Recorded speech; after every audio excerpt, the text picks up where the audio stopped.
entered a state of total theater escalation following the joint U.S. Israeli offensive, codenamed Operation Epic Fury and Lion's Roar. So, Epic Fury is the U.S. codename, and Lion's Roar is what the Israelis are calling this particular conflict. The Islamic Republic of Iran has transitioned from a doctrine of strategic patience to total regional retaliation. My name is Jonathan Paulette. I am an oil and gas worker currently located in the Middle East. As I record this, I can hear the explosions outside as the intercept missiles are taking down the Iranian missiles. So this is hitting very close to home, and I'm bringing this to you from that perspective. The strikes which targeted Iran's nuclear infrastructure and IRGC command centers were met with an unprecedented Iranian counter-response targeting not just Israel, but Gulf Arab states hosting U.S. military assets. We are currently witnessing the most significant disruption to global energy and aviation corridors in the 21st century. So what are the kinetic developments and retaliation? The conflict has expanded beyond the initial U.S. Israeli strikes on Tehran, Qom, and Tabriz.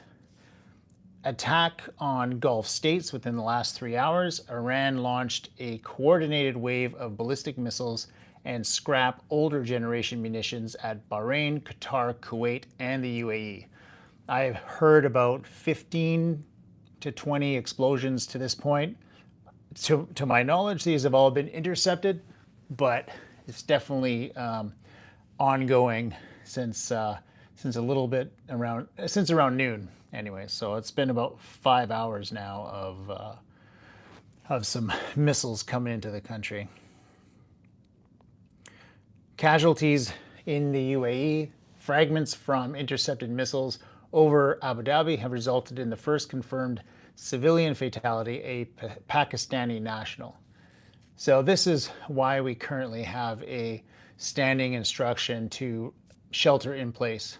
It's not so much that they're concerned missiles are going to strike civilian infrastructure, but I mean, the intercept missiles are taking out these Iranian missiles directly overhead. So there's going to be debris that's falling out of the sky. So you're better to remain indoors. Targeting of U.S. assets. Iran's Truthful Promise 4 operation specifically targeted the U.S. Navy's 5th Fleet headquarters in Bahrain and the Al-Udeid Air Base in Qatar. Early reports indicate direct impacts on logistics hubs within these installations. Iranian command. The IRGC commanders have signaled that they have utilized scrap inventories thus far, reserving unforeseen weapons like hypersonic or advanced loitering munitions for second wave attacks. So what does global aviation and marine traffic look like at this point in time? In terms of aviation, it's basically a blackout zone. So the Middle East super hub status has effectively collapsed in the last 2 hours. Airspace closures in Israel, Jordan, Iraq, Lebanon, Iran, the UAE, Qatar, and Kuwait have all declared either total or partial airspace closures. Being an oil and gas worker in the Middle East, this definitely affects crew changes. So, I mean, we have people at home that want to come for work, and there's people at here who are looking to go home, but everybody's basically told to shelter in place. So this will affect any kind of crew changes for the foreseeable future. We don't really know, obviously, how long this is gonna last.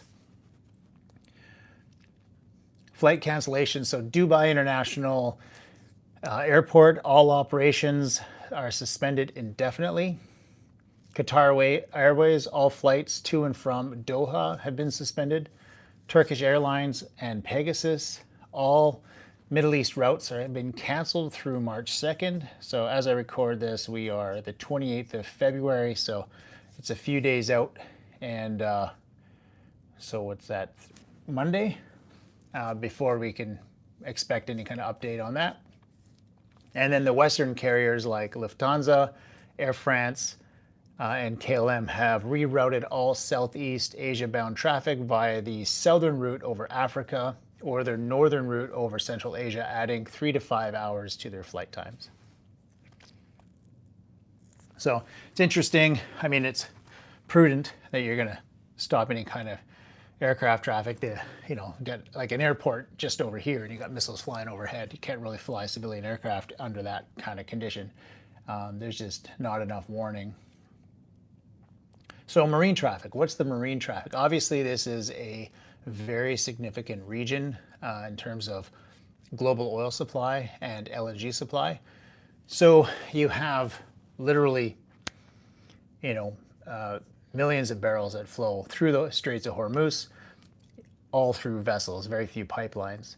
The Iranians did threaten to mine the Straits of Hormuz if they were attacked, and they also said they would attack infrastructure and military bases throughout the region. Given the fact that they've actually attacked military bases, I don't see any reason why they wouldn't actually mine the Straits of Hormuz, but I haven't had any confirmed reports of that, so we'll see.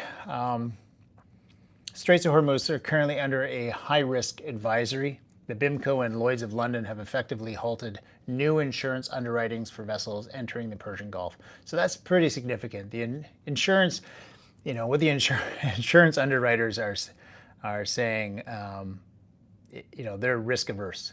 So if they're saying we're not going to give you any insurance, that's something significant. They have high uncertainty.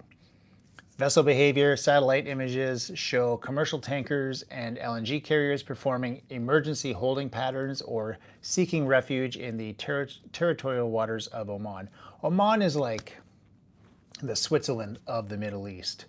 Nobody goes into conflict with Oman. They're always the arbitrator, the diplomatic hub, trying to negotiate between parties, and very independent in how they deal with everybody. So it makes sense to park your high valued assets such as tankers and LNG carriers off that coast. Red Sea and Suez traffic is already down 16.7% year over year. Current projections suggest a total cessation of Western linked container traffic as Houthi forces in Yemen signal a synchronized escalation, which makes sense. I mean, the Iranians have funded a lot of these different groups, such as the Houthis, Hezbollah, Hamas, over the years.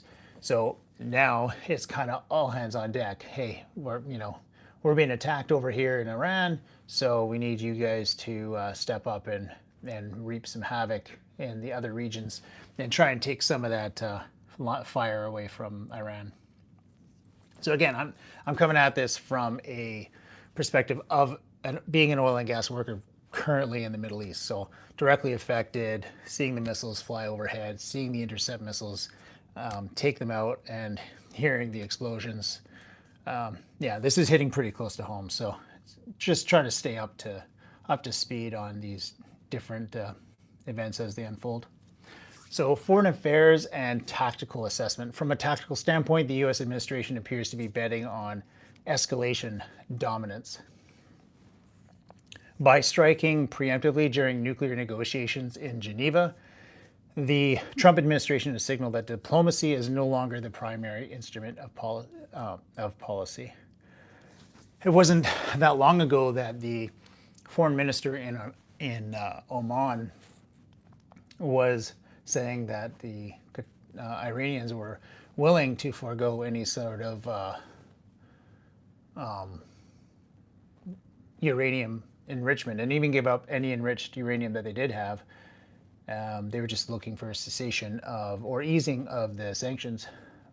But even despite that, the Israelis and the Americans attacked. So obviously the Americans wanted it, as did the Israelis. So asymmetric saturation. Iran's strategy is not to win a dogfight, but to saturate air defenses such as the Iron Dome, Patriot, and THAAD with low-cost drones to clear a path for the high-end ballistic missiles, which makes sense. Get rid of your low-cost, cheap hardware and then send in the bigger bang for your buck equipment. Gulf state fragility. By hitting the UAE and Qatar, Iran is attempting to decouple the Abraham Accords and GCC partners from the U.S. military support by proving that hosting U.S. bases makes them targets. It's actually quite interesting. For a long time, people always thought if I have a military base from the United States in my country, nobody's going to attack me because then you're going to provoke the Americans. But in this situation, all these countries now are looking at these bases, these American bases, as a liability. You don't want them here because they make it a target. They make your country a target just by being here. They're no longer a deterrent protecting you. So it's a different way to look at it. I think it's a very clever approach by the Iranians. Nuclear proliferation. With the Geneva talks dead, the breakout time for an Iranian nuclear device is now essentially zero, or transition to a hardened status deep underground. So, I mean, for the last, 20, 30 years, Netanyahu has been claiming that Iran is weeks away from having a nuclear weapon, and they're still preaching that today. So I don't know if there's any credibility to that claim. They could be. I really don't know. It seems like it's more of an excuse than anything to go in there. But again, I don't have any current intelligence on that to be able to make a comment. So as a summary, I guess, energy, we have a critical alert. Oil prices and Brent crude are going to be spiking as the Hormuz transit at a standstill. Aviation, basically it's all stopped. There's no civilian air traffic going in and out of the Middle East. We've got Dubai, we've got Doha, we've got other airports in the area that have been closed. In the military side, there's active combat. So we've got Operation Epic Fury and Truthful Promise 4. And essentially, diplomacy has collapsed at this point. The Geneva talks have ended, and Oman's mediation has been suspended. So we're no longer in a gray zone of conflict. This is a conventional theater-wide war. The next 24 hours are going to determine if this remains regional containment or scales into a global maritime or economic depression. If the oil prices, like if they close the Straits of Hormuz, you can expect a significant increase in the price of your oil, natural gas, which increases the cost of absolutely everything, as well as inflation for the US dollar and the US economy. I'm not even sure that the US economy can withstand this. So it's so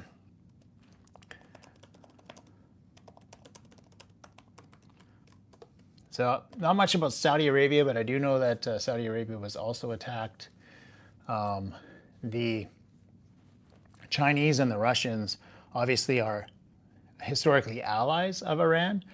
So the current escalation has not only destabilized the Middle East, but has activated a secondary front involving the two most significant rivals to Western hegemony. You've got movements of Moscow and Beijing, not as reactive, but as deeply calculated maneuvers designed to exploit the U.S. overextension. So Russia, the opportunistic guardian, Moscow has been, for their response, has been most aggressive rhetorically. I mean, a lot of the times the Russians, they'll talk a lot, right? And condemn, but they don't really send soldiers or true military support. They're so bogged down in Ukraine, they just don't have the means to. There's a few more explosions going on right now. So some more missiles being intercepted. Hopefully, can't see them at the moment through the window, but yeah, for those of you that have just joined, I'm an oil and gas professional currently in the Middle East, and been hearing these explosions going off since noon, and just trying to keep up to date on the events, and I thought I would share this through a live presentation. So within the last couple hours, the Russian Foreign Ministry issued a scathing statement characterizing the U.S. Israeli strikes as a deliberate, premeditated, and unprovoked act of armed aggression, and they have formally called for an emergency session of the UN Security Council. From a military advisory role, the Russian has reportedly moved to high alert. status for its personnel at the Tartus naval base in Syria. They are unconfirmed intelligence reports that Russian SIGINT, which is signals intelligence, assets are sharing real-time tracking data of U.S. carriers-based sorties with Iranian air defense units. Some leaked intelligence suggests Russia accelerated the delivery of some manpads to the IRGC just weeks ago. These are currently being used to target low-altitude Israeli and U.S. drones. From the Chinese perspective, the calculated long game, I totally agree. Proxy wars will never end over there. Yes, over here, it seems to be an ongoing problem. But I think that's global. I mean, you've got proxies supported by the West, proxies supported by the East. So, you know, the big powers let the little powers kill themselves. So while Russia is playing the role of the disruptor, Beijing is acting as the stabilizing hegemon in waiting. China has really significant interest in what happens in this region in the Persian Gulf because they get a lot of cheap oil out of Iran. They don't have domestic oil supplies. So you can imagine if suddenly the Straits of Hormuz are closed and they're cut off from that lifeline, the impact it would have on their economy. They would suddenly lose 30-40% of their oil supply. It would be absolutely devastating.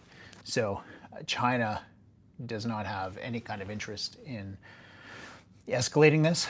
It'd be good for Russia from that perspective because then the Chinese would have to turn to Russia to supply more. But I think they're kind of capped out on their supply as well because of the Ukrainian attacks over the recently targeting the Russian refineries.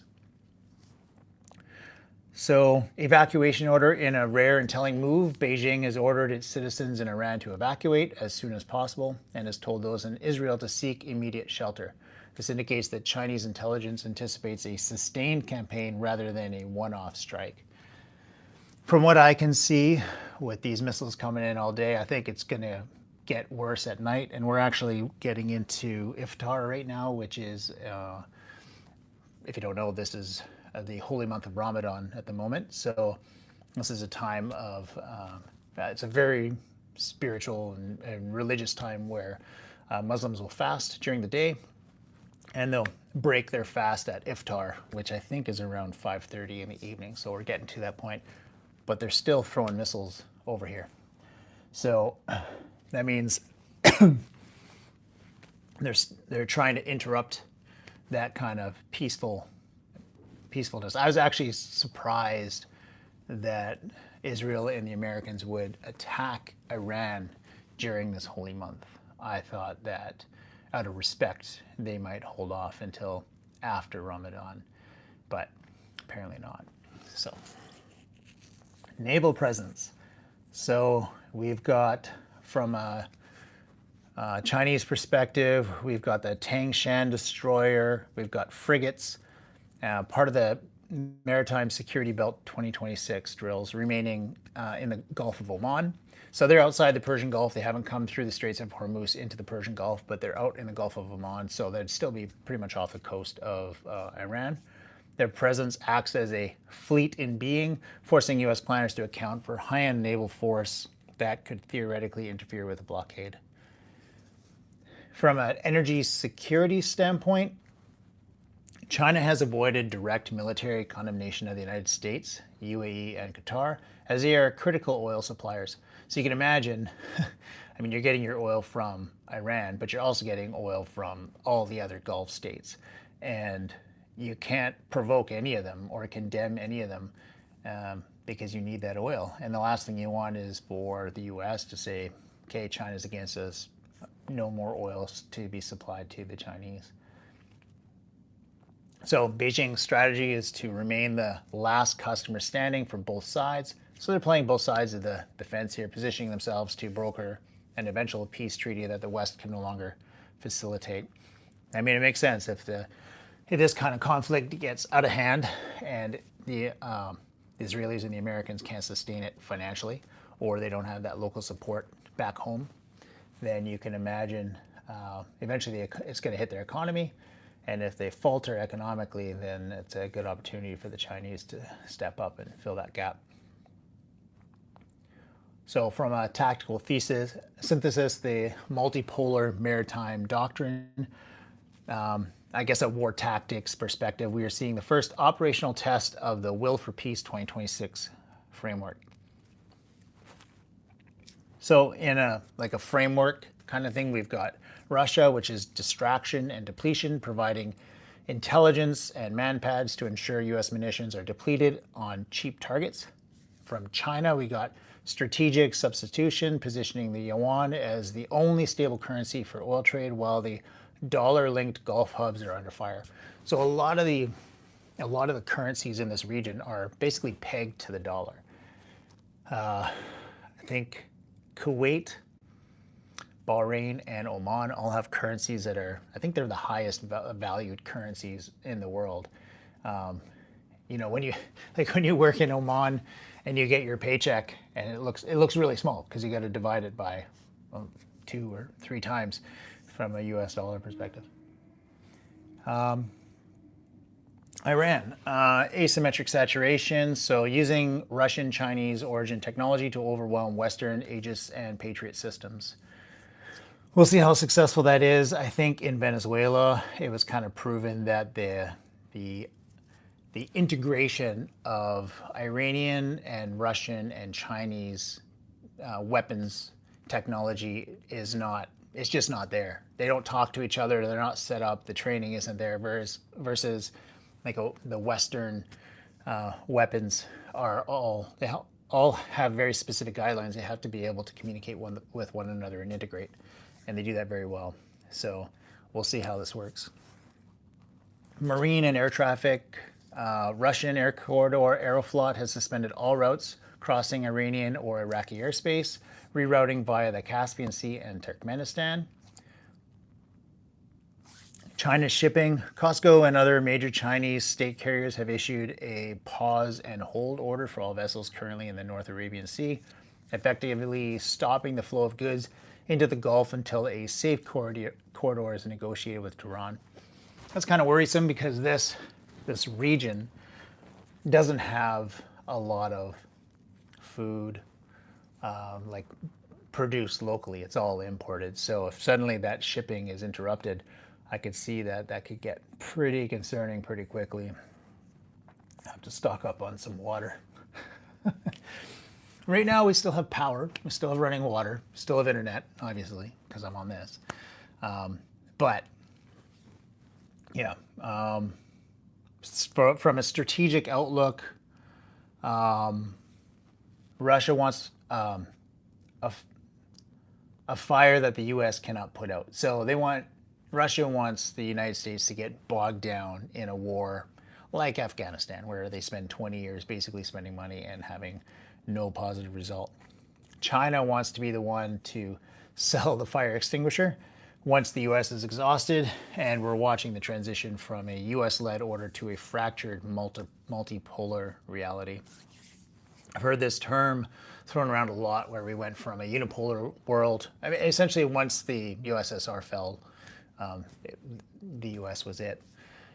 And now we've gotten to a situation where the United States is kind of weak, and people are losing faith in the dollar, and there's so much corruption that they're seeking other major powers to kind of fill that gap. So now you've got Russia, you've got China, you've got the United States. So it's becoming a multipolar reality where you have a lot of big players, and it's not just certain as to what is going to happen. I'm not sure if you were able to see the Trump State of the Union. I just got to pull it up here. But yeah, Trump, from his perspective, what he was saying was a very aggressive stance. Just one second, I got to pull it up.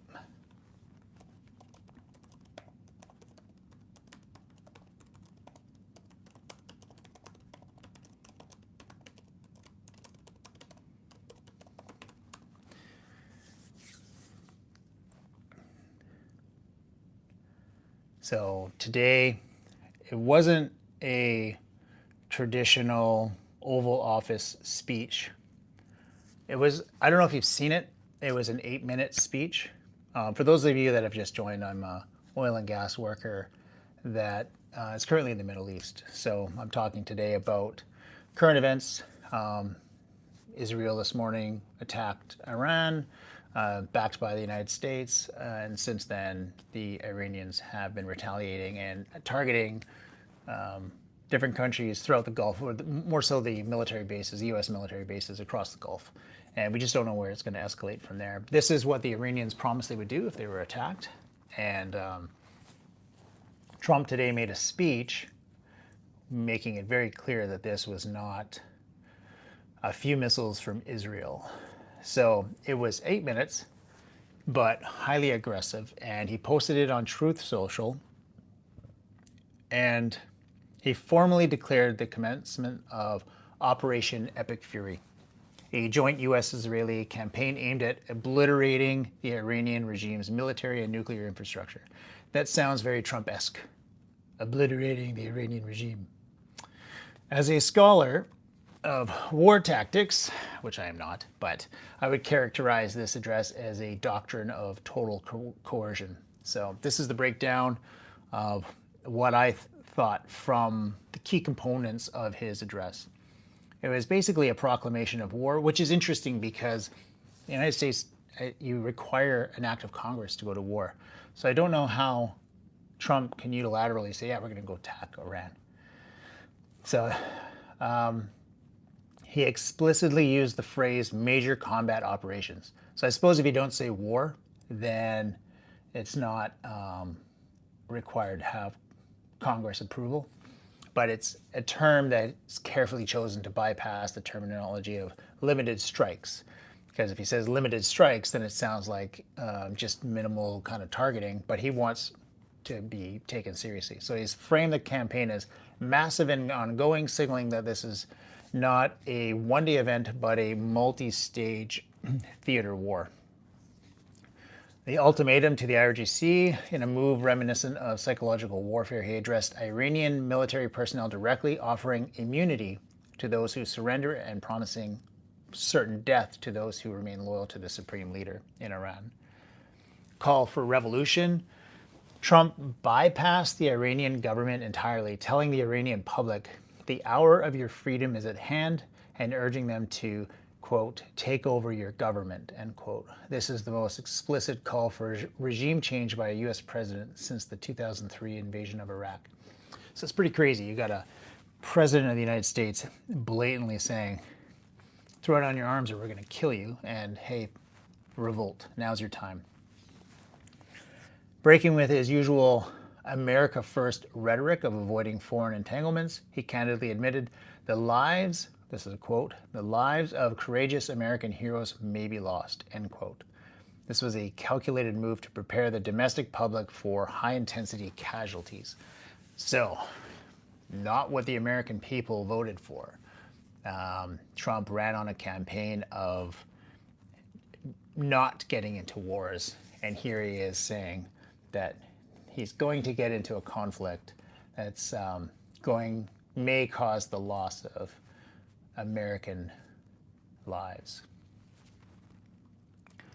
Tactical and strategic analysis. So the imminent threat rationale. So about a month ago, when the protests were going and Trump had made his threats of, if you kill the protesters, I'm going to go in. And since then, they've been sending in carrier groups and tons of aircraft, tons of munitions, lots of technology to come into this area for this particular purpose. So it was kind of I think we all knew that this was going to happen, but we were hoping he was just using it as a lever for diplomacy. But apparently they didn't really want diplomacy because the Iranians agreed pretty much to their demands and they still struck. But from the imminent threat rationale, Trump justified the strike by citing imminent threats and Iran's refusal to renounce nuclear ambitions during the failed Geneva talks that ended just 24 hours prior. By striking so soon after the talks collapsed, the administration utilized strategic surprise. So you got to think just 24 hours before they were talking, that kind of didn't go through and they immediately attacked. So catching Iranian leadership in a transition phase between diplomacy and defense. They probably weren't thinking it was going to go so quickly. They were thinking maybe the Americans would come back to the table or something, but that obviously didn't happen. Decapitation versus degradation. While the stated goal is to annihilate the Navy and raise the missile industry, the timing of the strikes hitting near the offices of the Ayatollah Khomeini suggests a decapitation strike was the primary opening gambit. From a tactical perspective, just a note on this, targeting the head of the snake leadership while simultaneously calling for a popular uprising is a classic shock and awe type tactic designed to create a power vacuum that local dissidents can fill. The U.S. cap imagery. The president delivered the address tieless, wearing a white USA baseball cap in the, I mean, if you look at that, it was such a casual way of doing it. And yeah, it's a very casual thing to do from a political communication standpoint. This projects a commander in the field persona rather than a bureaucrat in the White House, and is designed to appeal to his core base, framing the war as a blue-collar, pragmatic necessity rather than an elitist foreign policy project. There's a diplomatic and economic fallout. The address has triggered immediate cascading effects that I'm currently looking at. From the Hormuz panic, oil markets reacted to the annihilate the Navy comment with immediate volatility as traders anticipate Iran will attempt to sink its own ships to block the strait. From a domestic legality kind of perspective, congressional Democrats have already signed a war powers resolution vote arguing that Trump's major combat operations constitute an unconstitutional undeclared war. So just to compare last year to this year, 2025 to 2026. In June, there were strikes in the 12-day war where the United States used bombers, bunker-busting bombs, to strike the nuclear facilities in Iran. So that objective was nuclear containment. And now with Operation Epic Fury, which is today,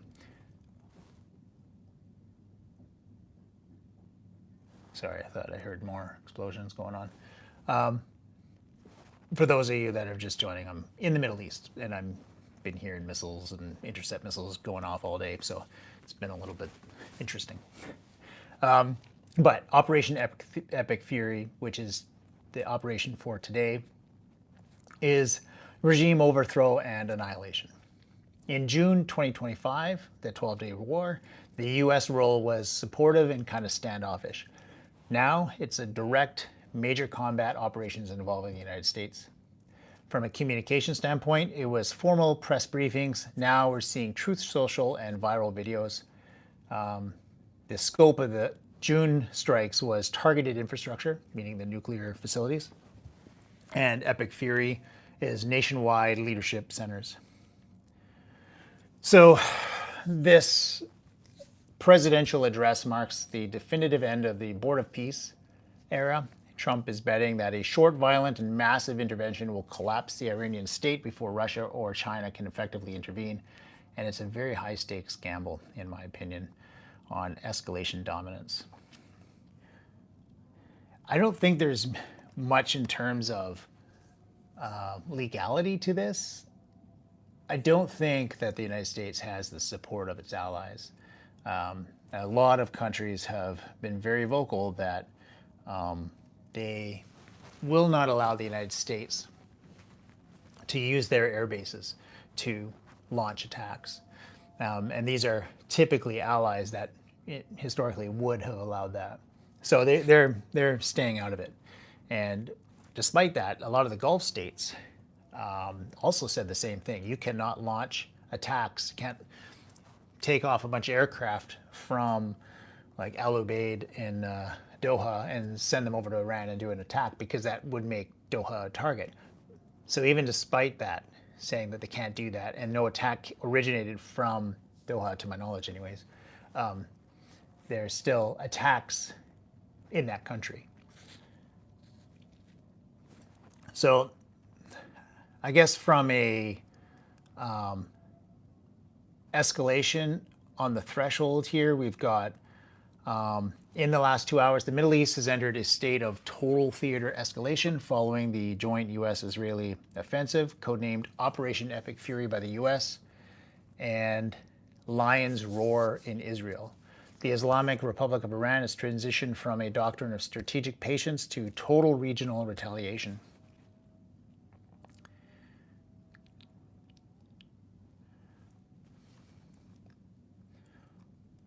Just reading my notes here. The strikes, which targeted Iran's nuclear infrastructure and the IRGC command centers, were met with an unprecedented Iranian counter-response targeting not just Israel, but Gulf Arab states hosting U.S. military assets. So what we're currently witnessing is the most significant disruption to global energy and aviation corridors in the 21st century.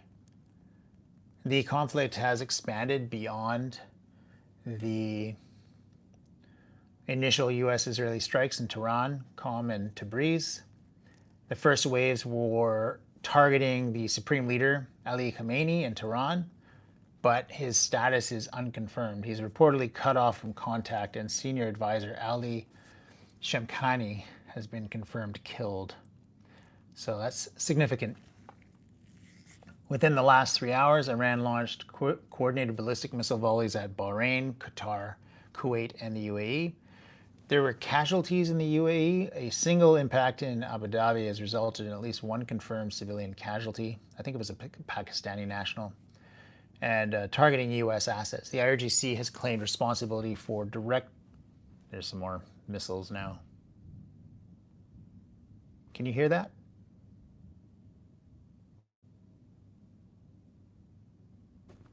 So they're flying overhead towards the U.S. military base, and you can see the trail of the intercept missiles coming in. So they're kind of going off up in this area above me.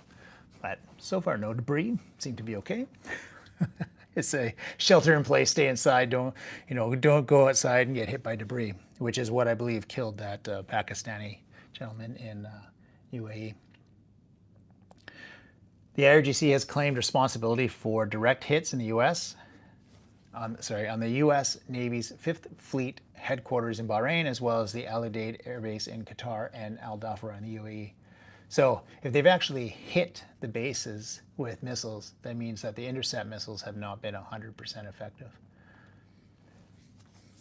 The Middle East is basically a super hub of aviation. There's so many flights that come from Europe, from North America to here, and then from here launch over into Asia. And right now, all this airspace is closed. Just cannot risk having civilian aircraft in this region. Can you hear that?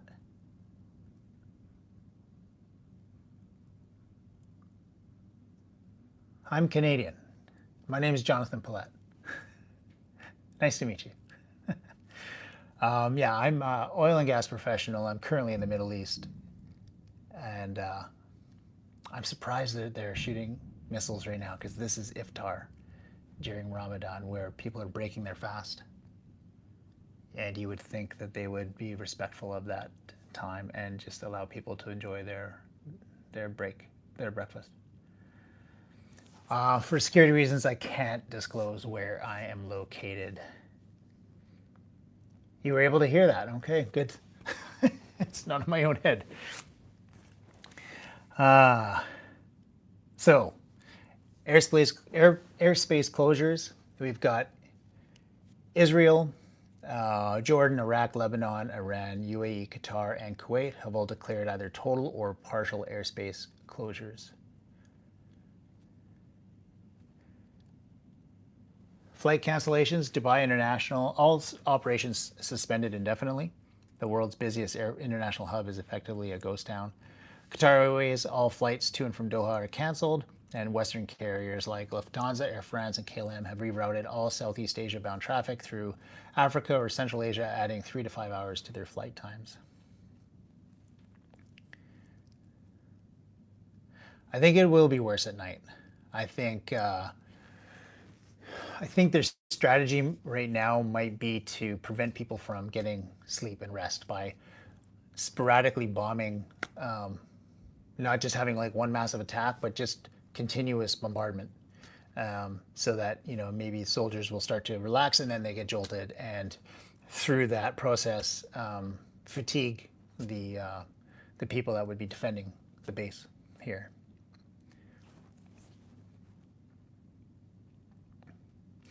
Yeah, if your son is in Dubai, he's definitely hearing missiles coming overhead and being intercepted. Yeah, if you mean by the last time in Doha, you're talking about June of 2025, yes, definitely worse. This has been ongoing throughout the day. I think in June it was like 8 ceremonial missile launches, but this has been going on basically all day today.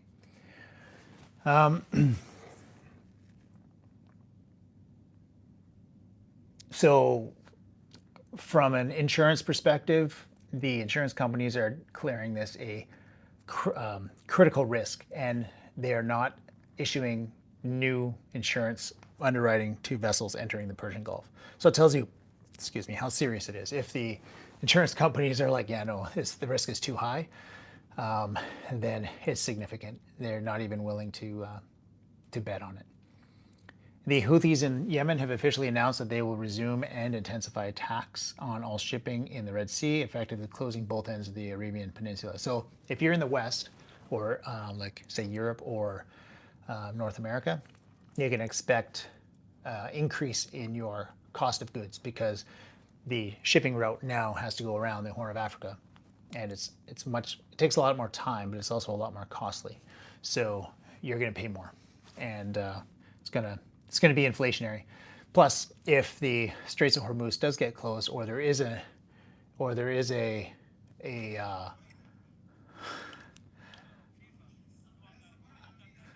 oh, it's very quiet. Can't hear you. How are you? I'm good. How are you? Where are you from? I'm Canadian. And yourself?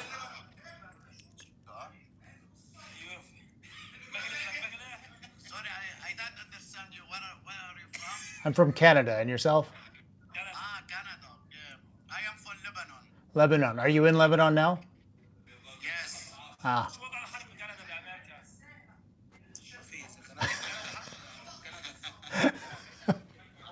I didn't get that.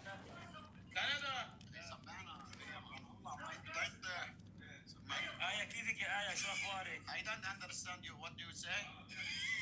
I didn't say anything.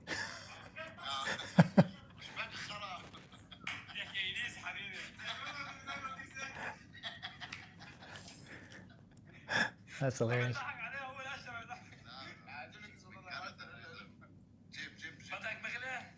So he's saying, what is the relation with America and Canada? Right now in Canada and America do not have good relations.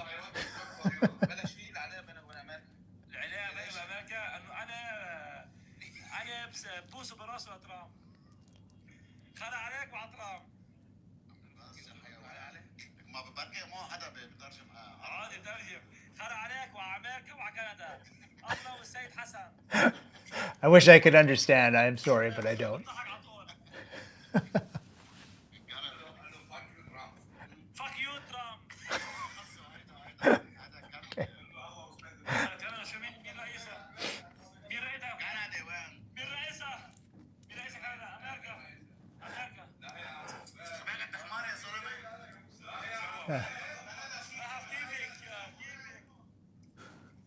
Okay. I gotta go back to my coverage here of the situation. All right. Appreciate your time. So this is kind of an asymmetric. You say bad things about America, get out. I think anybody can say whatever they like. If he has an opinion that he doesn't like America, then that's his right and his privilege. If he likes America, that's his right and his privilege. So, yeah, I don't know his situation. Maybe being from this part of the world, maybe he's had family that have been impacted by American intervention in the region. So who am I to criticize if he likes or dislikes Americans? But getting back to what my coverage here, asymmetric saturation. Iran is using scrap munitions to saturate air defenses, such as the Iron Dome, Patriot, and THAAD, to clear path for the high-end precision missiles. So Iran does have, or claims to have, hypersonic missiles, and those, in theory, would not be able to be intercepted. So if they can kind of clear out all the interception missiles and the low-value targets, and then use those higher-end munitions later, yeah, it would be. This is so disrespectful. I'm not sure what I said that would be disrespectful, but I apologize. By hitting the UAE and Qatar, Iran is attempting to prove that hosting U.S. bases makes these nations indefensible. This is going to be either regime collapse or a rally. Well at risk if they use the missiles. Yeah, I mean, I don't live in a military installation. I'm a civilian, so it would be a waste of a missile to strike, unless something is just like an errant. It comes here and wasn't the intended target. Could happen, but if it's my time, it's my time, I guess. Trump's direct appeal to the Iranian people to take over your government is a high-stakes gamble on a popular uprising occurring before the IRGC can stabilize the front. So what's this mean? From the energy sector, we're on a critical alert. Basically, everything is shut down. People are sheltering in place, and shipping is not moving, and it's definitely going to affect markets. It's going to affect resources coming into the Gulf to provide food and resources and all the equipment we need to keep the oil and gas economy moving here. But it's also going to affect exports of oil and LNG. So oil prices spiking as Hormuz transits basically halt. From an aviation perspective, it's all ground stop. Nothing's flying in and out of here. You got Dubai, Doha. They're all closed to commercial traffic. For the military, it's active combat. Operation Epic Fury versus Truthful Promise 4. Diplomacy has collapsed in the UN Security Council emergency session called by Russia. So we're no longer in a gray zone of conflict. This is a conventional theater-wide war. The next 24 hours will determine if this remains a regional containment or scales into global maritime or economic depression. If they can keep this very short and contained, then things will hopefully resume quickly. But if this gets stretched out, man, this could get ugly for the whole world, because it'll drag in allies, and it'll make resources such as oil and gas scarce, which will make the prices skyrocket around the world, not just of oil and gas, but of everything, because we require oil and gas to transport our stuff, to manufacture our stuff. It's hydrocarbons, which is the chemical makeup of almost everything that we use. So it'll definitely cause a cascading effect of compounding prices, as well as inflation. Count on high inflation. So that's it for today. I think I've been on for far longer than I anticipated, 50 minutes here, but appreciate your time. Yes, Dubai imports everything. Maddie, you gotta let it go. I know you don't like it when they talk about it, but it's okay. But appreciate your time. Thanks for tuning in. This was fun, and it helped me learn a lot, get up to date on the things that have developed over the last few hours. So have yourselves a good, safe night, and I might do this again tomorrow and see if there's any significant updates. So stay safe, take care, and thanks for tuning in.